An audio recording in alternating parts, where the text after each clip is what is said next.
No, we wouldn't have. And now that is in the White House hands. Gibbs has it. They've called you back. You've talked to them. We have their emails. We didn't publish their emails or phone calls back to you. We published your emails to them, you know, out of respect to privacy, even though it's a public office of the White House press secretary, Gibbs. Sure. Here you are saying, I'd like to meet with you with the 9/11 families. You're in contact with the 9/11 families. Here you are saying, I'd like to debate. And on top of that, Larry King was hot to have you on, but he said, we've got to have somebody on the other side. And then Larry King called you up last week, and they said, look, we can find no one to debate Charlie Sheen. It's incredible. Which doesn't really support their whole argument, because I'm a complete nutbag. I'm crazy, quote unquote. I have. What did Mustache call me? Mustache called me. He said I had a trick gene. Yes. Do we know what a trick gene is, Alex? I think you got to have a trick gene to be able to grow a Stromboli mustache. Get your science team on that right away. So if Stromboli is going to attack me with a trick gene, shouldn't he be held responsible for at least explaining what that means? Well, that's... Or are we giving him too much airtime and too much credit? Well, you know, Geraldo Rivera is a joke in his own right, and all he did was use lies, innuendos, say you were hurting the families. The families, almost to a person, the news says over 75%, didn't like the commission and said it was a fraud and a cover-up. Sure. There's all those famous photos and videos of them holding up signs saying cover-up. Right. And they're up there knowing that's the case, lying and claiming they represent the families and then saying you're hurting the families. When it was Bush that blocked the families being able to sue Saudi Arabia for that connection. That brings me to another point you made off air, and that's about Hollywood and their so-called anti-war stance. Yeah, it just seems a little hypocritical in my book, at least.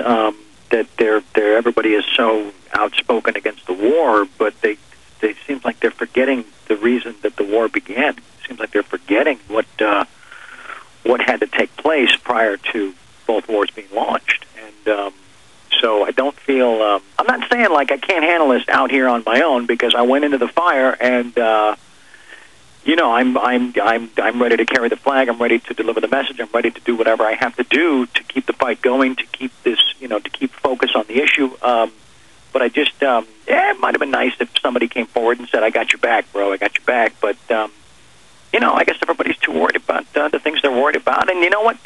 They're absolutely entitled to take that position. I'm not saying I respect it. I'm not saying I disrespect it, but. To say I wasn't slightly disappointed would be a lie. You know?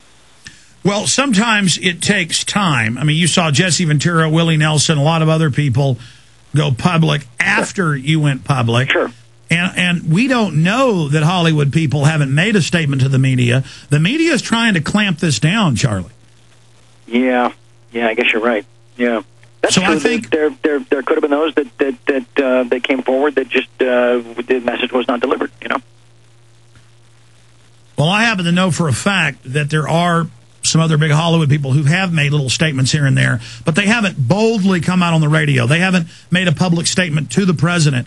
And I think that's why you are a hero, Charlie. Well, thanks, Alex. I mean, I don't look at myself like that. Honestly, I don't. I'm not sitting back here like, you know, just studying Google and every single story. I'm not, you know, basking in what I've done. I just, you know, I feel like I have a responsibility to you know, use my platform, use my position, use my voice, and represent those that don't have that platform, that don't have the ability to reach the amount of people that I do. And you know, last time I checked, that was my God-given right in this country as a law-abiding, tax-paying American. Well, that's another issue. Last time I checked, but I guess, you know, the clock is ticking on that front as well. But wait a minute, Alex. Let's talk for 2 seconds about the president finds the time to comment on this ridiculous Kanye West thing at a music awards show And then, they have to call and apologize to the White House because it was something said off the record. But it's like a whole big thing. But he doesn't even acknowledge that that this letter was presented, the video was produced and launched on YouTube, that's blown up, in the last 4 or 5 days. He doesn't even have the decency, the compassion, the executive awareness to just make one comment about this, just so we know that he's read it, that he cares, that he doesn't care, something. Just let us know where you stand, Mr. President, because I didn't do this. I didn't do this just to suddenly put myself back in the news. In fact, the media has reported one of the most private people in Hollywood turned down interviews constantly. I was talking to your publicist, Larry King's trying to get you every week. You've refused for year after year. You suddenly say, okay, I'm ready to come on and talk about 9/11, and you can have 3 people against me. Sure. And even 3 to 1, they can't get them to come on and go up against you. Just like Popular Mechanics will debate no one. Sure. They will only go on when the opposition's hands are tied, just like Obama won't touch what you're doing because it has substance. Some fool grabbing a microphone away at some award ceremony, that's safe for him to weigh in on and call the guy a jackass. Exactly. Exactly. I mean, I don't drink, but I don't see why he and I couldn't recreate the Rose Garden beer meeting, Well, you could have a buckler like one of the guys that doesn't drink did. Exactly. But again, obviously at this point, everybody knows we're not hiding. We're here to make a statement. We're here to confront, an issue and issues that have been ignored and steamrolled and completely devastated for much too long. And it's time to be accountable. It's time to step up. It's time to step forward. It's time to to put this thing back on the front burner, and it's time to demand the truth. That's what it's really about. It's really about right here, right now. What can we do right here, right now? Well, you and I have talked a lot about why you wanted to go public, and it's the same reason I go public. How do you know 6 of the 10 commissioners say it's a fraud and a cover-up? How do you know the White House was involved covering it up? How do you know that FBI translators said the government was running al-Qaeda and bin Laden up until the day of the attack, 9/11? Sure. How do you know NORAD stood down and then just go, I'm going to go on about my life? They've staged Gulf of Tonkin. Cheney wanted to blow up our own ships. This whole history, and then we're supposed to just sit back and ignore it, and that's completely abnormal to be able just to ignore this. It is. It is. But unfortunately, that they created the illusion that there's no other option. That is the only way to behave. That is the only way to think. And anybody that dares defy that is labeled a nut job.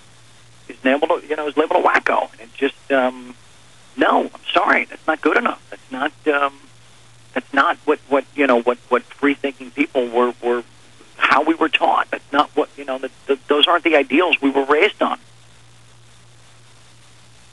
Charlie, when we come back, we've got a big announcement to make, and we've got a few other issues to cover in the time we have with you today. But just asking you live here on air, from my perspective, it's been a huge success with your video message, 20 Minutes with the President, published by hundreds of newspapers, links to it. Some papers printed the whole thing, some your 20 bullet points.